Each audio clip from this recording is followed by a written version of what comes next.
तो गाइस आज हम बात करेंगे क्वेस्टिज्म के चैप्टर नंबर 67 के बारे में। और पिछले चैप्टर में हमने देखा था कैंग शॉक की पोटेंशियल अवेक हो चुकी होती है, जिस वजह से कैंग शॉक बहुत ज्यादा ताकतवर हो चुका होता है, एक तरीके का मॉन्स्टर बन चुका होता है। और कैंग शॉक के सामने खड़े होते हैं हान जेहा, शुयुन किम और हारू शियोंग। और इससे पहले कि इन लोगों की फाइट होती, हम देखते हैं कैंग शॉक की लाइफ का एक पुराना सीन। ये सीन उस वक्त का होता है जब कैंग शॉक ने फेनाथनाइल ड्रग बेचना शुरू ही किया था। और कैंग शॉक को जब पहली बार ड्रग की कुछ पुड़िया बेच के थोड़ा सा पैसा मिला था, अभी हमें वही वाला सीन दिखाया जा रहा होता है और पीछे से हमें कैंग शॉक की वॉइस ओवर आ रही होती है। शुरुआत में मैंने बस थोड़ी सी पॉकेट मनी पाने के लिए वो ड्रग्स बेचा था। मैं क्योंकि हमेशा वर्कआउट करता रहता था, इसलिए मुझे काफी ज्यादा भूख लगी रहती थी। और एक पुराने सीन में हम देखते हैं व्योमशैंग को, जो कि कैंग शॉक को बोल रहा होता है, कैंग शॉक हमें अपने धंधे को बड़े पैमाने में करना चाहिए। कैंग शॉक कहता है लेकिन ऐसा करना खतरनाक हो सकता है। व्योमशैंग कहता है हाँ, लेकिन अगर हम पकड़े नहीं जाएंगे तो हमें कोई भी खतरा नहीं है। तुम्हें नहीं लगता हमें इस चीज से और ज्यादा पैसे कमाने चाहिए? और क्योंकि कैंग शॉक को अपनी डाइट वाइट के पैसे भी चाहिए रहते थे, तो इसलिए उसने भी सोचा कि वो और ज्यादा पैसे कमाए। और मजे मजे में कैंग शॉक ने अपने बिजनेस को और ज्यादा बढ़ा दिया, जिस वजह से उसे और ज्यादा पैसे मिलने लगे। और एक वक्त ऐसा आ गया था जब कैंग शॉक ड्रग बेच के इतने पैसे कमाने लग गया था कि उसको पॉकेट मनी बोलना सही नहीं रहता। और एक दिन जब कैंग शॉक लड़कियों के साथ बैठ के पार्टी कर रहा होता है, अचानक से ही उस पार्टी में उसके दिमाग में आता है कि आखिर उसको इतना ज्यादा वर्कआउट करने की क्या जरूरत है, या फिर उसे स्कूल ही जाने की क्या जरूरत है, उसे पढ़ाई करने की क्या जरूरत है। क्योंकि जब वो पैसा इतनी इजीली कमा पा रहा है तो ये सब कुछ करने का कुछ भी मतलब नहीं बनता। क्योंकि बेसिकली इंसान पढ़ाई भी इसलिए करता है ताकि आगे जाके उसे एक अच्छी जॉब मिले। और बॉडी भी कैंग शॉक के मुताबिक कोई इसलिए बनाता है ताकि कोई मतलब आगे जाके कुछ अच्छा कर सके, क्योंकि बॉडी तो हर जगह ही काम आती है। लेकिन कैंग शॉक इतनी सी उम्र में इतना सारा पैसा कमा चुका था कि अब उसके मन में सवाल उठने लगे थे कि आखिर वो कुछ भी क्यों ही करे। कैंग शॉक अपने क्लास टीचर से भी ज्यादा पैसे कमाने लग गया था, साथ ही साथ में किसी डॉक्टर या फिर किसी लॉयर से भी ज्यादा पैसे कमाने लग गया था। और इसलिए कैंग शॉक सोचता है कि जो वो चीज कर रहा है जिससे उसे इतने पैसे मिल रहे हैं, इस चीज को वो छोड़ेगा नहीं। यानी कि इसका साफ साफ मतलब ये बनता है कि कैंग शॉक कभी भी साउथ गैंगबग को हारने नहीं देगा, क्योंकि अगर साउथ गैंगबग हार जाता है तो कैंग शॉक वो ड्रग वाला बिजनेस नहीं कर पाएगा। और प्रेजेंट मोमेंट में कैंग शॉक हारू के एक मुक्का मार के उसको पीछे कर देता है और कहता है साउथ गैंगबग मेरा है, ये मेरा बिजनेस है, ये मेरा पैसा है, चाहे मेरा दुश्मन कोई भी हो, मैं हार नहीं मानूंगा। और जैसे ही हारू पीछे की तरफ गिरने वाला होता है तो शुयुन हारू को पकड़ लेता है। कैंग शॉक अभी चलता हुआ शुयुन लोगों की ही तरफ आ रहा होता है और शुयुन कैंग शॉक को देख के खुद से बोल रहा होता है ये सच में काफी ज्यादा ताकतवर है, कमाल है, ये बंदा पहले से पूरी तरह से बदल चुका है। कैंग शॉक की अवेकनिंग होने के बाद उसकी आंखें भी खुल चुकी हैं जो हमेशा बंद रहती थी। सच में ये बंदा एक मॉन्स्टर है। हारू कहता है शुयुन अब हम लोग क्या करें? शुयुन कहता है सिर्फ 5 मिनट, अगर हम इसे 5 मिनट रोक पाए तो हमारे पास उम्मीद है इससे जीतने की। जेहा को लगता है वो शुयुन की बात समझ चुका है, इसलिए जेहा कहता है हाँ शुयुन बिल्कुल सही बोल रहा है, क्योंकि 5 मिनट बाद मेरे सारे के सारे बंदे यहाँ पे पहुँचने वाले हैं। शुयुन कहता है हाँ वो तो ठीक है, लेकिन मैं ये नहीं सोच रहा था। जेहा कहता है हाँ जो भी है, लेकिन हमें 5 मिनट के लिए तो इसको रोक के ही रखना होगा। और इसी के साथ ये तीनों के तीनों उछल के लात मारता है कैंग शॉक के ऊपर, लेकिन कैंग शॉक अपने दोनों हाथों से अपनी जबरदस्त इंड्योरेंस के साथ इनके हमले को ब्लॉक कर लेता है और एक स्माइल के साथ इन तीनों को कहता है सीरियसली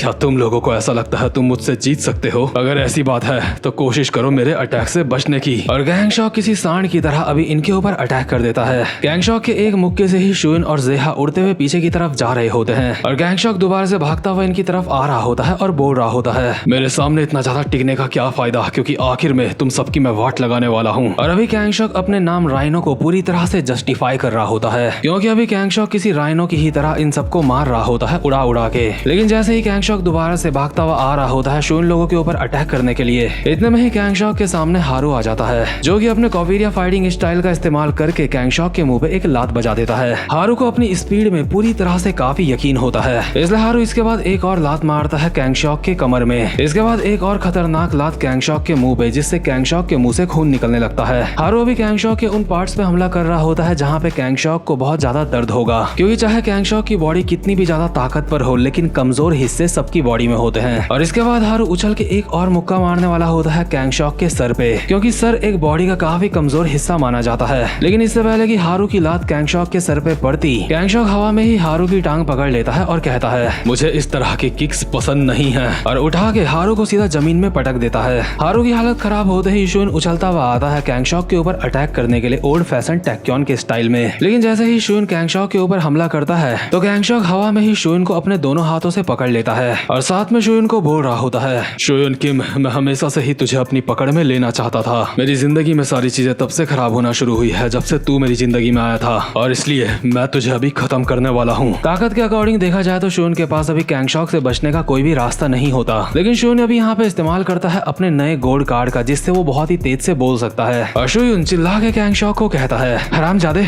मैं जानता हूँ तेरा पिछवाड़ा बहुत ज्यादा गंदा है। और शोयुन की आवाज से कैंगशॉक के कान में काफी ज्यादा लोड पड़ता है, जिस वजह से वो शोयुन को छोड़ देता है। और ऑब्वियसली ये स्किल एक गोल्ड कार्ड की होती है, इसलिए इस स्किल में काफी ज्यादा दम होता है। शोयुन के पास ऐसी स्किल पहले भी थी, लेकिन ये वाली स्किल उससे भी ज्यादा खतरनाक है। शोयुन अभी लगातार कैंगशॉक के ऊपर चिल्लाता हुआ उसके ऊपर अटैक करने की कोशिश कर रहा होता है, जिस वजह से वो कैंगशॉक के मुंह पे मुक्का मारने में भी कामयाब रहता है, लेकिन वापसी में उसके मुंह पे भी एक मुक्का पड़ता है। ये दोनों ही अभी लगातार एक दूसरे के मुक्का मार रहे होते हैं, इसलिए कैंगशॉक बोल रहा होता है, तू मेरे मुक्कों की बराबरी करना चाह रहा है, हाँ हरामजादे, लगता है तुझे मरने की काफी ज्यादा जल्दी है। और इसी के साथ कैंगशॉक एक खतरनाक सा मुक्का मारता है शोयुन के मुंह पे। और ऑब्वियसली शोयुन की स्पीड क्योंकि कैंगशॉक से कम होती है, इसलिए वो इस अटैक से बच नहीं पाता। और कैंगशॉक ये देख के हैरान होता है कि उसने शोयुन किम के मुंह पे मुक्का मारा है, उसके बावजूद भी शोयुन किम अपनी जगह पे खड़ा कैसे है। दरअसल बात ऐसी होती है कि शोयुन किम अभी इस्तेमाल कर रहा होता है अपनी बैरसर्कर स्किल का, और शोयुन को ये बात अच्छी तरह से पता होती है कि बैरसर्कर स्किल का इस्तेमाल करने के बाद वो बेहोश हो जाएगा। बट अभी शोयुन को इस स्किल का इस्तेमाल करना ही सही लग रहा होता है, और इस स्किल का इस्तेमाल करने का मतलब है कि शोयुन को 2 मिनट तक दर्द नहीं होगा। लेकिन इतने में ही हम देखते हैं यहाँ पे शोयुन की तेज आवाज की वजह से साउथ गैंगबक के और भी काफी सारे बंदे आ चुके होते हैं, जिनसे हान जेहा फाइट कर रहा होता है। हान जेहा साउथ गैंगबक के बंदों को मारते हुए शोयुन को बोल रहा होता है, शोयुन किम हरामजादे, आखिर तू इतनी तेज चिल्ला क्यों रहा था? तेरी वजह से यहाँ पे साउथ गैंगबक के इतने सारे लौंडे आ चुके हैं, हमें सिर्फ 5 मिनट तक कैंगशॉक को संभाल के रखना था।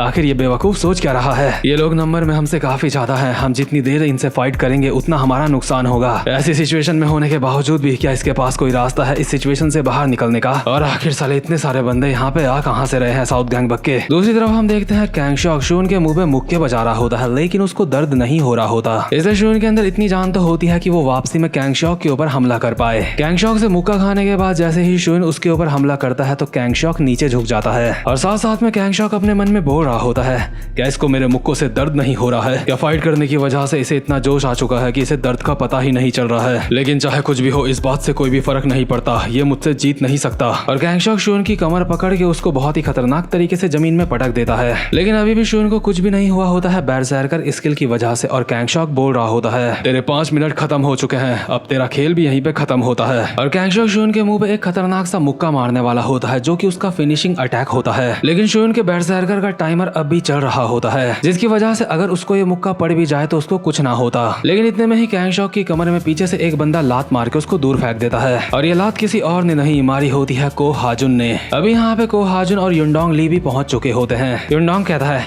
शोयुन क्या तुम ठीक हो? शोयुन की बैरसर्कर स्किल खत्म होने में 40 सेकंड बचे होते हैं, और शोयुन को वार्निंग मिल रही होती है कि 40 सेकंड्स बाद वो बेहोश हो जाएगा। शोयुन युनडोंग लोगों को देख के कहता है, तो तुम लोग यहाँ पे आ गए? युनडोंग कहता है, हाँ, लेकिन अभी हम लोग रिकवर नहीं हुए हैं। वहीं जो कैंगशॉक होता है इन सबको देख के बोल रहा होता है,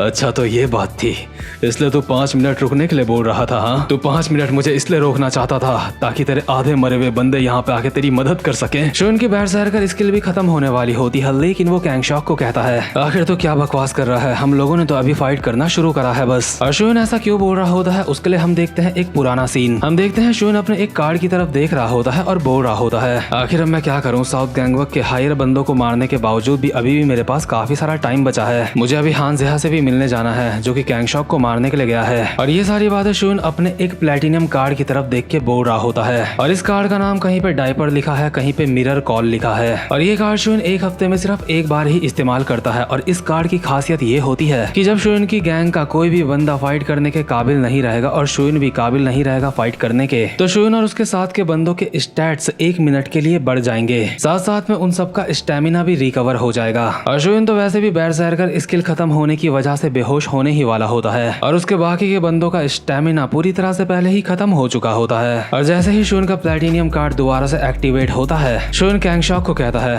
कैंगशॉक क्या तू जादू में यकीन करता है? और इसी के साथ साथ प्लेटिनियम कार्ड की वजह से अभी कोजा भी अपनी जगह से उठने लगता है, जो कि बहुत पहले अनकॉन्शियस हो गया था। इन सारे के सारे लोगों का सिर्फ स्टेमिना ही रिकवर नहीं हुआ होता, इनके स्टैट्स भी इंक्रीज हो चुके होते हैं। लेकिन कैंगशॉक को इस बारे में नहीं पता होता, इसलिए वो एक स्माइल के साथ कहता है, क्या तू जादू की बात कर रहा है? तुझे क्या लगता है तुम सारे के सारे उठ चुके हो फाइट करने के लिए, तो इससे कुछ बदलने वाला है? साउथ गैंगबग मेरा है और वो हमेशा मेरा रहेगा। और कैंगशॉक स्पीड में भागता हुआ आ रहा होता है इन सब के ऊपर अटैक करने के लिए। लेकिन अचानक से कैंगशॉक देखता है कि उसके मुंह पे एक लोहे की रॉड पड़ने वाली है, और ये लोहे की रॉड और किसी ने नहीं बल्कि मारी होती है शुयुन किम ने। शुयुन ने अभी इस लोहे की रॉड से कैंगशॉक का मार मार के कुत्ता बना दिया होता है, और हमें बताया जाता है शुयुन अभी इस्तेमाल कर रहा है काली आर्नेस मार्शल आर्ट का। और काली आर्नेस ये फाइटिंग टेक्निक शुयुन को मिली होती है नर्चर कार्ड से, जो कि शुयुन ने फाइनली अब जाके यहाँ पे रिवील करी होती है। और शुयुन ने इसी टेक्निक से युग्योम ना को भी फाइट में हराया था, लेकिन उस वक्त हमें बताया नहीं गया था कि शुयुन ने वो कैसे करा। और आपको याद होगा कि काली आर्नेस इतनी ज्यादा खतरनाक फाइटिंग स्किल है कि इसको लोकिसम का हमारा जे होंग भी इस्तेमाल करता है। और इस फाइटिंग स्टाइल से शुयुन ने कैंगशॉक का कुत्ता बना दिया होता है और कहता है, जैसा कि मैंने कहा था साउथ गैंगबग आज खत्म होने वाला है। और साथ साथ में हमें दिखाए जाते हैं अभी शुयुन के स्टैट्स। शुयुन के स्टैट्स पहले ही काफी ज्यादा बढ़ चुके होते हैं, लेकिन अभी प्लेटिनियम कार्ड की वजह से उसके स्टैट्स और ज्यादा बढ़ जाते हैं। शुयुन की स्ट्रेंथ डबल S- की हो चुकी होती है, यानी कि S+ से एक ऊपर, स्पीड S+, इंड्योरेंस S+। और कैंगशॉक अभी काफी ज्यादा बुरी हालत में। और इसी के साथ ये वाला चैप्टर यहीं पे खत्म होता है। तो गाइस शुयुन का जो एक क्वेस्ट वाला सिस्टम है ये धीरे धीरे करके काफी ज्यादा खतरनाक हो रहा है। मुझे लगता है अगर ऐसा ही चलता रहा तो शुयुन इतना ज्यादा दम रखता है कि वो पूरे के पूरे PTJ यूनिवर्स का सबसे ज्यादा स्ट्रॉन्ग बंदा बन सकता है। लेकिन इसके लिए मुझे लगता है कि शुयुन को काफी ज्यादा लंबा रास्ता तय करना पड़ेगा। तो खैर गाइस ये वाला चैप्टर यहीं पे खत्म होता है। उम्मीद करता हूँ कि आपको आज की एक्सप्लेनेशन भी अच्छी लगी हो। और जितने भी लोग चैनल पे पहली बार आए हैं चैनल को सब्सक्राइब कर लेना अगर आपको एक्सप्लेनेशन देखना अच्छा लगता है। और अब मैं मिलूंगा आपसे अपनी नेक्स्ट वीडियो में, तब तक के लिए मजे करो।